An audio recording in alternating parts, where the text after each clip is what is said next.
नमस्कार मित्रांनो, मी सर्पमित्र आकाश परदेशी। तुम्ही आता पाहू शकता माझ्या हातात हा जो साप आहे हा आपल्या तालुक्यात पहिल्यांदाच आढळलेला आहे। म्हणजे याच्या आधी पकडलेला तोही मीच पकडलेला आणि आता दुसऱ्यांदा आढळलेला आहे, तो पण मीच पकडलाय। त्याला झाली 3 वर्ष आधी मी पकडलेला।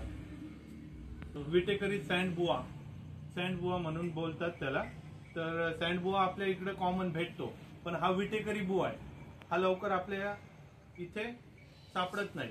तुम्ही बघू शकता अजगरासारखं दिसतंय आणि थोडं मांडवासारखं असतं। विटेकरी बुवा बोलतात याला। आपल्या तालुक्यात पहिल्यांदा मीच पकडलाय। जुन्नर तालुक्यामध्ये हा सर्प मी पकडलाय। तुम्ही नीट पाहू शकता याला।